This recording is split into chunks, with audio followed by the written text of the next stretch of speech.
What's going on, time travelers? Welcome to Paranormal Nightshift, your fan-submitted stories of all things that go bump in the night. I thought the Doppelganger story I told last week was scary, but this one got to me.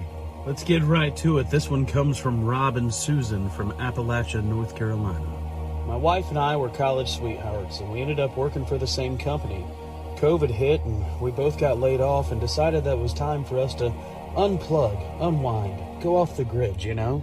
We both went to college at App State and had been camping plenty of times. Boone's beautiful this time of year, so we figured it would just be great to go hang out in the mountains. A friend of ours told us about this great camping site, probably about 3 miles into the woods, so it just seemed like a great place to spend a week while we figured out what we were going to do next. First night was great. We saw plenty of other hikers on the trail, made some new friends, and was looking forward to going and hanging out by the creek next day. We had been camping plenty of times, and yeah, there's bears up in the woods, so we knew to pile our packs up. But when we woke up that morning, everything was on the ground, rummaged through, but there wasn't any food missing.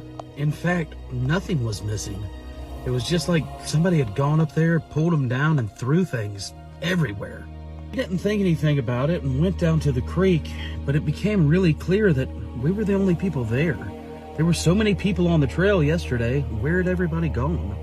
We spent all day by ourselves, and the woods were eerily quiet. It was like nothing was around, just me and her.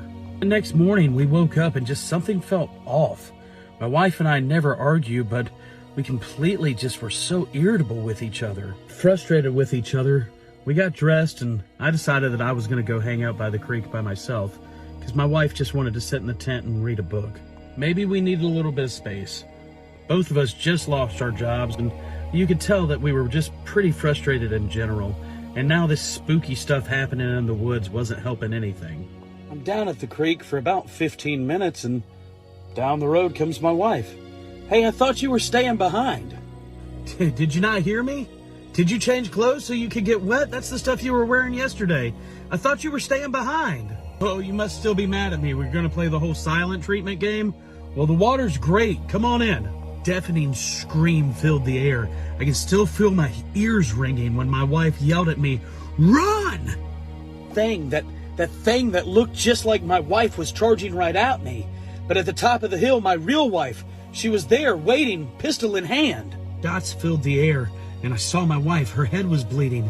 That thing, that whatever it was, had attacked her and then started coming for me. And as fast and as hard as we could, all the 3 miles, never stopping, never looking behind us, my wife holding my hand, running down the trail as fast as we can, leaving all of our things behind. Sitting out of breath, we finally made it to the car and just drove, not a word said between each other.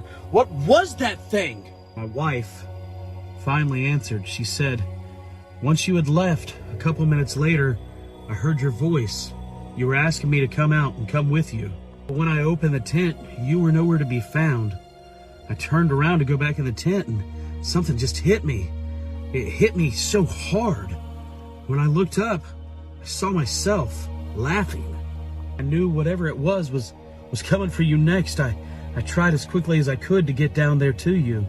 We stopped at this gas station to eat lunch and started noticing other weird things, though. My wife doesn't look the same anymore. Something's off. She wears her wedding ring on the wrong hand, and little things about her just doesn't seem the same. I don't want to say it out loud, but I'm not 100% sure that this is the right one. I love it! Such a good scary story. Thank you for the fan submissions. Yeah, that's enough of that. If you have a scary story, please send it in. We love telling them. Thank you so much, my time-traveling night shifters. Y'all have a wonderful day.